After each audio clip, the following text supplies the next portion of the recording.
Oke, assalamualaikum warahmatullahi wabarakatuh. Teman-teman, di video kali ini saya ingin mengajak teman-teman untuk belajar membaca diagram mozaik.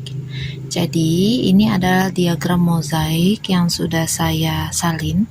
Diagram mozaik ini sebenarnya saya ambil dari aplikasi pinterest.com. Dia hanya berupa bagian yang seperti ini ya, tapi kemudian saya variasikan menjadi seperti ini. Nah, bagaimana cara membaca diagram mozaik itu sebenarnya? Langkah pertama, teman-teman, pola mozaik yang sudah teman-teman dapatkan, misalkan dari pinterest.com atau dari Facebook, Instagram, dan lainnya, itu disalin terlebih dahulu ke buku kotak-kotak yang kayak gini, yang sering untuk buku matematika ya. Nah, disalin. Jika sudah disalin, beri warna. Warnanya cukup 2 warna saja. Jadi, ada warna motif, ada warna background. Background saya di sini memakai warna putih, sedangkan warna motifnya saya pilih warna orange. Nah, seperti ini ya, yang pernah saya gambar. Ini ada di peci mozaik juga, ada videonya, bisa teman-teman lihat linknya di atas. Yang ini juga sudah pernah ada ya, peci mozaik 15, peci mozaik 17 ya. Yang ini juga peci mozaik 18. Oh ya, yang ini tadi yang 16 ya. Jadi semuanya dikumpulkan digambar pada buku kotak-kotak seperti ini. Nah, jadi kalau sudah dibuat di buku kotak-kotak, ini masih motif full. Ini kita akan lihat berapa kelipatan yang dipakai pada motif ini. Jadi yang saya perlukan adalah bagian ini. Karena bagian ini yang diperlukan, otomatis saya harus mencari berapa hitungan kelipatan yang digunakan untuk awal dan akhir motif. Teman-teman perhatikan di sini. Ini adalah awal motif. Titik ini ya. Bagian sini awal motif. Memang harus memakai buku kotak-kotak teman-teman ya kalau untuk motif-motif mozaik. Kemudian kita melangkah nih ke kiri. Ini adalah motif selanjutnya. Artinya motif utama berakhir pada kotak yang ini. Kita tarik garis. Nah, kayak gitu. Nah, kalau sudah ditarik garis begini baru kita hitung teman-teman berapa kotak sebenarnya. 1, 2, 3, 4, 5, 6, 7, 8 kali 8. Itu ya. Setelah itu, kalau teman-teman mau satu tingkatan aja, cukup nanti digaris sampai sini. Yang penting itu yang dari kanan ke kiri. Kalau untuk menghitung kelipatan ya, kalau untuk ke atasnya itu tinggal ikut aja. Misal seperti ini. Saya perlunya nanti mulai dari batas bawah ke atas. Yang ini berarti dari sini ya, dari bagian ini ya. Nih.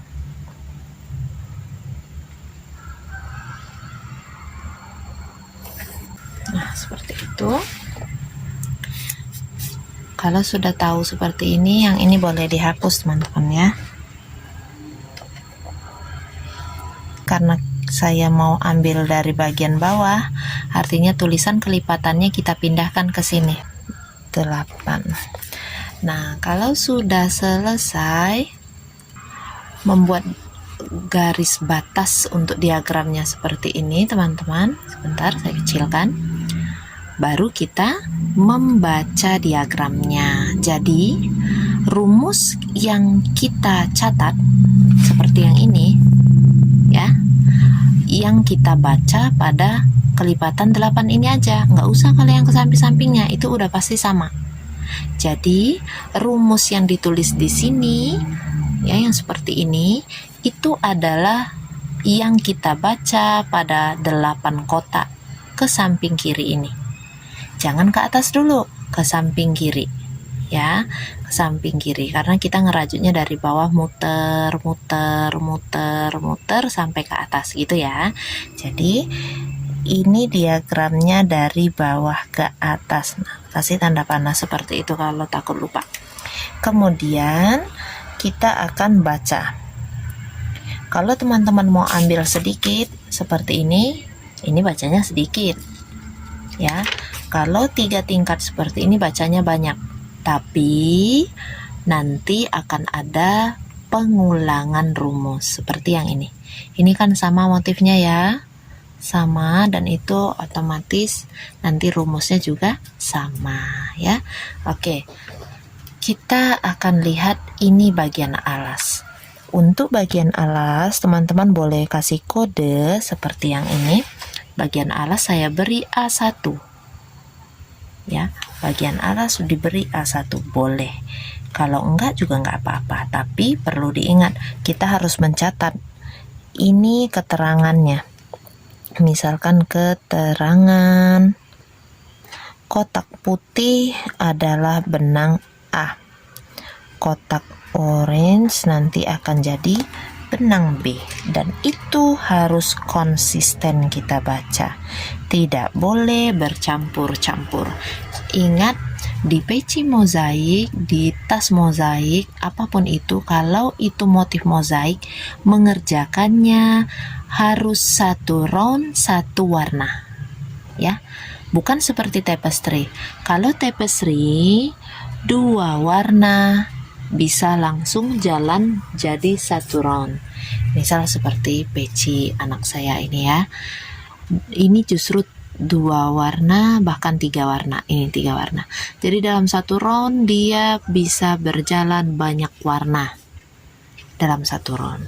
Kalau di mozaik tidak bisa teman-teman. Di mozaik kita harus mengerjakan satu round, satu warna. Warna yang lainnya tidak dikerjakan, hanya ditinggal di awal round. Seperti itu ya. Oke, lanjut. Masih betah menyimak?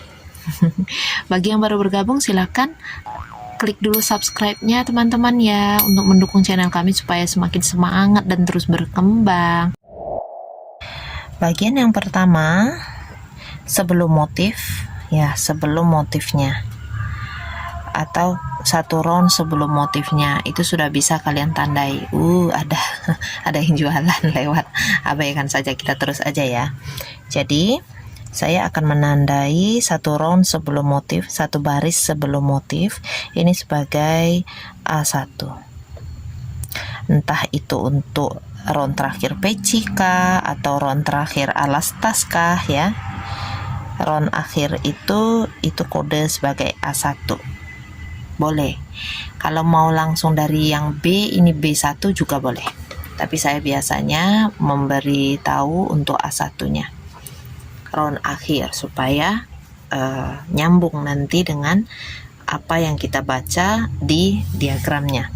Kalau sudah A1 seperti ini teman-teman, otomatis di sini kan beda warna ya. Antara baris 1 dan baris 2 beda warna. Ini B2.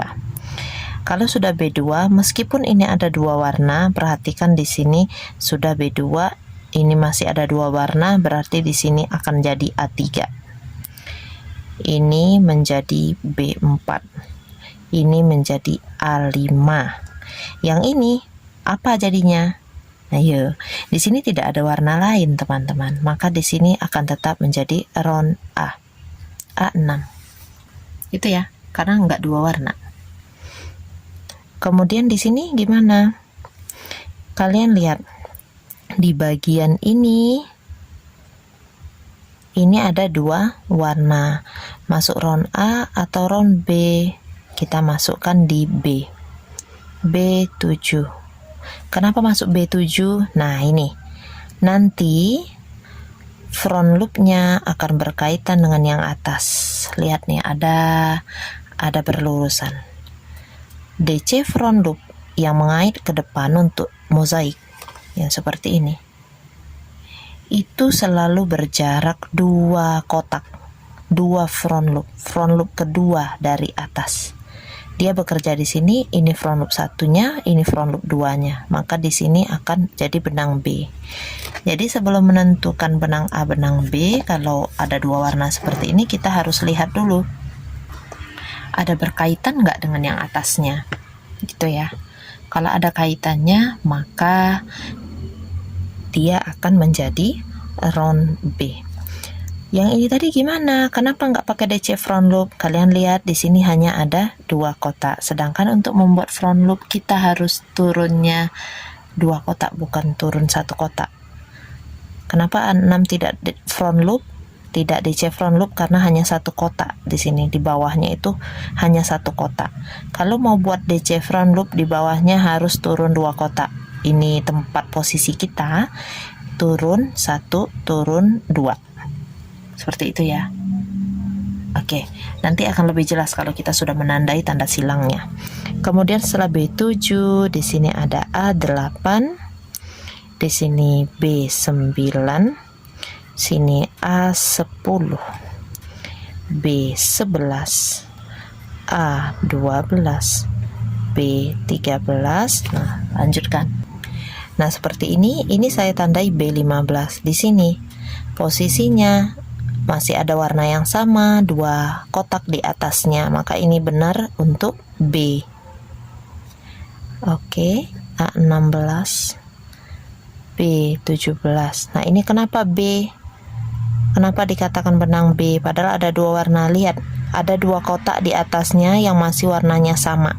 Oke, gitu ya. Kalau nggak liatin yang di atasnya, liatin yang kotak yang bagian bawahnya. A20, B21, B34. Nah, seperti itu. Untuk 1, 2, 3, 4, 5 ini angka nomornya ini berguna untuk melihat berapa baris yang akan kita buat. Berapa baris yang akan kita buat. Dari berapa baris yang akan kita buat, kita nanti akan tahu gambaran berapa tinggi project atau panjang project yang akan kita buat. 3 baris SCB loop ini rata-rata 1 cm. Oke, jadi kalau ada 33, artinya 33 dibagi 3 ya, karena setiap 3 baris ini 1 cm. Setiap 3 baris ya, 1, 2, 3 ini 1 cm kira-kira, bisa lebih tergantung kendornya. Kalau kencang, ini udah kencang 1 cm itu. Kalau kendor berarti nanti bisa lebih lagi ya. Jadi kalau 33 baris artinya di sini ada 11 cm ditambah 34 ini tadi, mungkin ada sekitar 11,5 sampai 12 cm untuk tinggi project yang kita buat.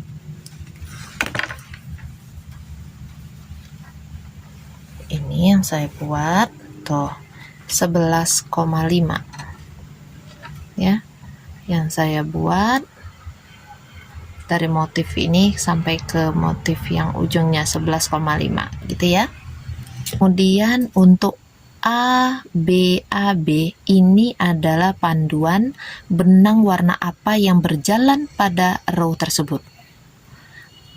Kode A, huruf ini, huruf A itu berarti saat itu memakai benang warna A.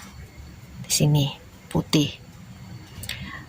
Kalau pakai B berarti pada baris tersebut pengerjaannya hanya menggunakan benang B. A lagi berarti hanya menggunakan benang A untuk baris ketiga. Pada baris keempat hanya menggunakan benang B. Jadi 1 warna 1 baris. Tidak seperti tapestry yang bisa warna-warni ya.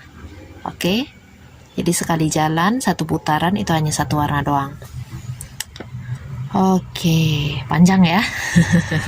Baru baca ini aja udah panjang, baru keterangan-keterangannya nih. Oke, kita akan menandai mana yang DC front loop dan mana yang SC back loop. Teman-teman, untuk mozaik kita hanya memakai stitch SC back loop dan DC front loop. Kalau yang belum tahu apa itu SC back loop dan DC front loop, silahkan simak videonya di link berikut. Klik aja di situ.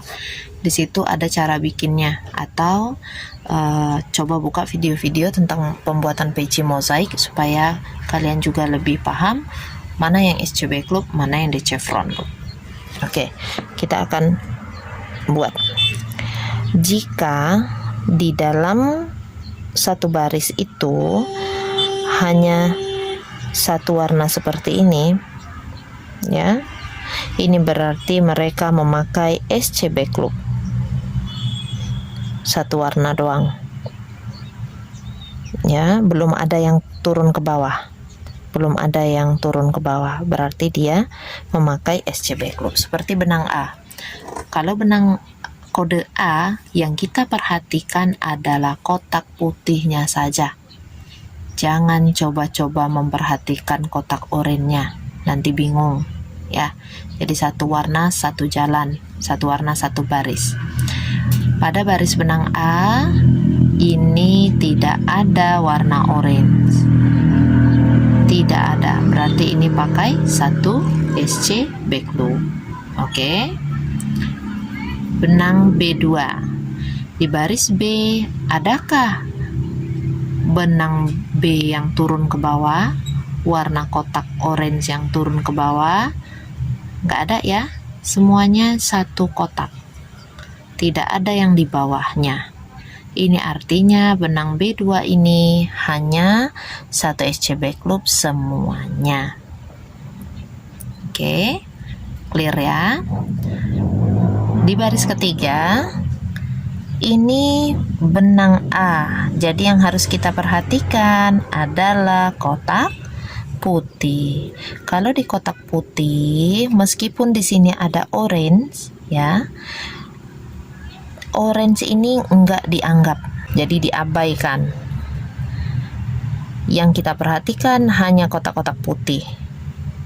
Kalau kotak putih, adakah kotak putih yang dua buah turun ke bawah?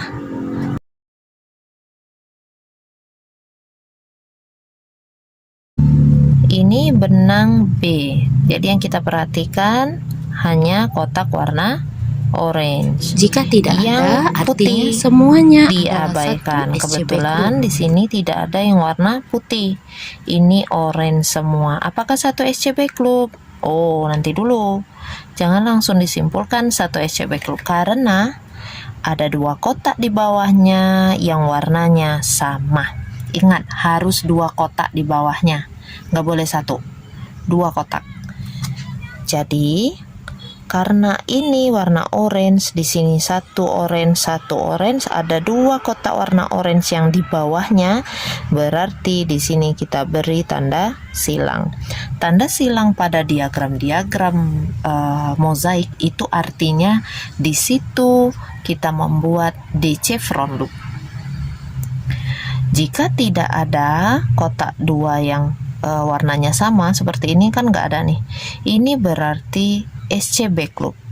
SC back loopnya ada berapa? 1, 2, 3, 4, 5. Ada 5 SC back loop. Terus di sini ada dua kotak yang warna orange di bawahnya. Artinya di sini kita beri satu tanda X. Berarti posisi untuk pembuatan satu DC front loop. Yang di sebelahnya, di bawahnya putih. Oh, nggak bisa DC front loop, berarti ini SC back loop. Gitu ya. Jadi pada round B4 nanti rumusnya akan menjadi 1 DC front loop, 5 SC back loop, 1 DC front loop, dan 1 SC back loop. Yang ke sampingnya tinggal ulangi cara membuatnya dengan mengulang rumus dari awal. Dari sini ke sini, ini dan ini, sampai nanti baris itu selesai. Oke. Nah, kalau sudah sampai di ujung nanti harus lakukan pergantian warna. Nah, makanya perlu menyimak video-video project-project mozaik supaya lebih paham. Salah satunya yang di video di atas ini, peci mozaik dengan menggunakan motif ini. Oke. Atau peci mozaik yang menggunakan motif lainnya perlu dilakukan pergantian warna, karena dari round B nanti akan jadi round A. Boleh nanti dengan cara tidak pakai slip stitch atau memakai slip stitch. Oke, itu dulu untuk part satunya. Nanti akan kita sambung lagi karena saya harus mengasuh si kecil. Udah bangun dianya. Nanti kita sambung lagi ya. Baik, kita lanjutkan lagi ya. Di round A5. A5 ini benang A. Kita perhatikan yang kotak putih saja. Tidak ada dua kotak di bawahnya yang warnanya sama-sama putih. Tidak ada yang di bawah. Berarti ini SC backloop semua. A6 hanya satu kotak yang ada di bawahnya. Itu tidak bisa menjadi DC front loop. Maka dari itu A6 tetap satu SC backloop semua. Nah teman-teman, pembacaan per baris kalau sudah dapat rumusnya, sudah dibaca, udah dapat rumusnya, itu kalian catat. Dicatat di samping sini boleh atau di tempat yang terpisah, asalkan kode huruf dan angkanya sama, nanti insya Allah tidak akan tertukar. Oke, untuk ke atasnya round B7. B7 benang B kita perhatikan yang warna orange. Yang warna orange tidak ada dua kotak di bawahnya yang warnanya sama-sama orange. Berarti B7 ini tetap satu SC backloop semua. Round A8. Di round A8 benang A yang kita perhatikan adalah kotak putih. Di sini ada dua warna orange putih, orange putih. Ingat, karena yang kita perlukan adalah kotak putih benang A, yang warna orange kita abaikan. Ini tetap dibaca satu SC backloop, satu SC backloop, satu SC backloop. Di sini perhatikan ada dua kotak di bawahnya yang warnanya sama-sama putih. Ini kita beri tanda silang. Berarti di situ ada satu DC front loop nanti. Di sini orange-nya cuma satu kotak putih. Kita nggak perlu warna orange. Ini benang A. Jadi ini kita abaikan. Satu SC backloop ya. Kalau diabaikan itu otomatis sudah menjadi satu SC backloop. Satu SC backloop, satu SC backloop. Di sini ada dua kotak di bawahnya yang warnanya putih. Kita beri tanda silang untuk posisi DC front loop. Jadi rumus A8 ini nanti jadi 3 SC backloop, 1 DC front loop, 3 SC backloop, 1 DC front loop. Nah, nanti diulangi lagi ke sini. Ini jadinya begini. Ya. Nah, seperti itu. Sama dengan yang ini tadi. Karena berulang nanti tetap akan sama. Jadi yang kita perlu itu rumus pada kelipatan motif. Nggak harus semuanya kita baca, cukup kelipatan motifnya aja. Oke, untuk round B9. Di round B9 ingat benang B ini pakai warna orange. Kotak orange aja yang dipedulikan. Ya, ini B kita berjalan di sini. Tapi ada dua kotak di bawahnya yang sama-sama orange nih. Ini berarti satu DC front loop. Ini nggak ada dua kotak, ada putih di bawahnya. Ini berarti satu SC back loop. Yang ini warna orange, di bawahnya ada dua kotak juga warna orange. Berarti ini tempat DC front loop. Ini warna putih bawahnya, berarti ini satu SC back loop. Yang ini sebelahnya ada dua kotak warna orange di bawah yang kita jalankan, berarti ini satu DC front loop. Ini satu SC back loop. Yang ini satu DC front loop.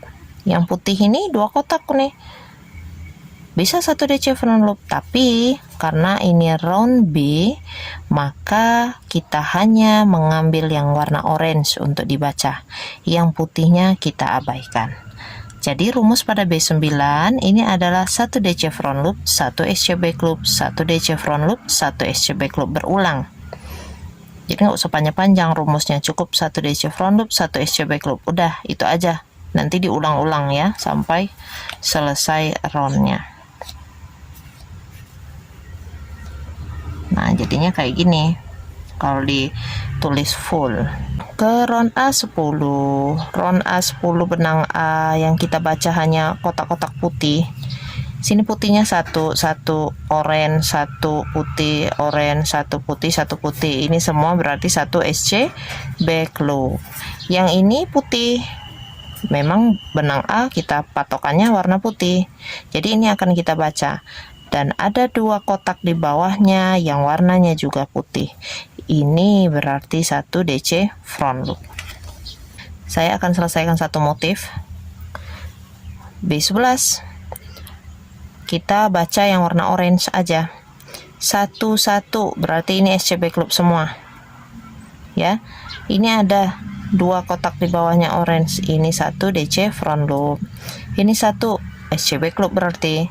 Yang ini ada 2 kotak nih di bawahnya, yang orange juga. Ini 1 DC front loop.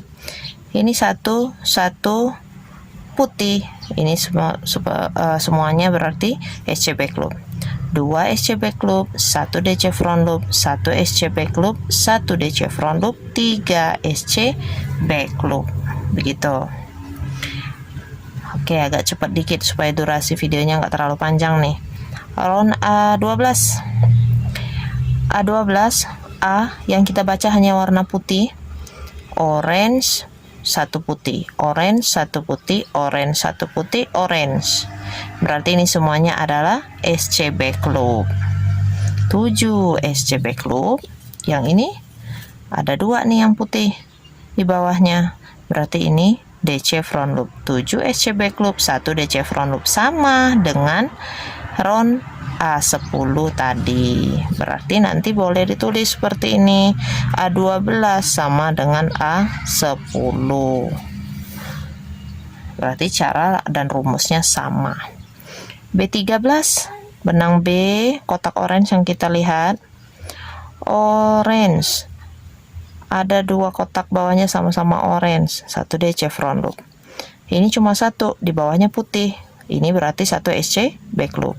Yang ini orange, di bawahnya orange semua, berarti ini 1 DC front loop. Ini putih, ada 2 kotak berurutan, tapi nggak boleh kita baca karena kita perlunya cuma benang B yang warna orange. Berarti ini juga 1 SC back loop. Nah, 1 SC back loop yang beda warna ini kita mengerjakannya dengan warna A. Tidak, kita mengerjakannya tetap dengan benang warna B karena di mozaik 1 baris hanya boleh berjalan 1 warna. Maka dari itu rumusnya setelah 1 DC front loop ini 1 SC back loop dengan benang B, bukan dengan benang A, walaupun warna pada diagram ini benang A. Ya, walaupun di diagram ini putih, tetap ini kita buat mengerjakannya dengan benang B karena nanti si putih ini akan muncul nanti di round selanjutnya, ya, ditutupi oleh DC front loop pada round selanjutnya. Jangan bingung lagi ya. Ini di sebelahnya berarti ini tadi 1 SC back loop ya. Ini 2 orange di bawahnya, ini berarti 1 DC front loop. Ini 1 SC back loop, yang ini 1 DC front loop, ini 1 SC back loop. Ini yang round A13, berarti langkah-langkahnya sama dengan round B9. Baik, round A14 terakhir ya yang saya baca. Nanti yang selanjutnya teman-teman silakan pelajari sendiri karena hanya akan mengulang-ulang langkah-langkah pada round ini. A14, benang A, kotak putih aja yang dibaca ya. Tuh 2, 3, 1 kotak semua, 3 SC back loop. 1, tuh 2, ada 2 turun, berarti di sini 1 DC front loop. Nah, ini dia nih. Ini tadi kan pakai benang B ya. Karena ada 2 kotak turun, nanti kalau waktu bikin DC front loop ini yang B ini akan tertutupi oleh DC front loop, maka dari itu yang akan kelihatan nanti benang putih ya, benang A seperti ini. Ini sebenarnya di belakangnya, lihat nih, aduh nih, sebentar. Nah, ini warna Tosca. Di belakang warna Tosca ini ada warna biru, tapi ditutupi dengan DC front loop karena SC back loop buat SC-nya di back loop. Makanya kalau memakai DC front loop nanti akan tertutupi. Itulah gunanya di mozaik ada SC back loop, ada DC front loop. Kalau belum paham, coba dipraktekin biar paham ya. Kemudian di sini ada 3 kotak putih, cuma satu tapi satu SC back loop ya. Di sini kotak putih tapi 2 turunnya juga putih. Ini berarti 1 DC front loop. Langkah pada A14 sama dengan langkah pada A8. Ini sama persis. Yang di sini juga nanti akan berulang di sini. Yang sedikit berbeda adalah bagian ini, dan ini coba teman-teman kerjakan sendiri. Kalau misalkan nanti teman-teman minta dikoreksi cara membaca yang bagian ini, bagian tingkat kedua, teman-teman silakan WA di bagian atas atau ikuti workshop online-nya untuk membuat peci dan pouch HP dengan motif ini. Grup 2-nya akan dimulai nanti hari Minggu ya. Jadwalnya nanti saya tampilin di bagian akhir video. Oke, saya rasa itu saja dulu untuk tutorial cara membaca diagram mozaik kita kali ini. Insya Allah nanti kita akan ketemu dan bukan ketemu langsung, ketemu di YouTube ya. Insya Allah nanti kita akan belajar lagi membaca diagram mozaik yang lainnya. Dan ini karena baru pertama videonya, kalau nanti kurang jelas jadi pusing dengan apa yang saya sampaikan, tolong tulis di kolom komentar teman-teman ya, supaya saya bisa koreksi dan nanti videonya saya buat lebih simpel lagi cara penyampaiannya supaya lebih mudah dimengerti. Oke, itu saja dulu ya. Terima kasih sudah menyimak sampai habis. Semoga ilmu ini bermanfaat. Jazakumullah khairan katsira. Wassalamualaikum warahmatullahi wabarakatuh. Iya.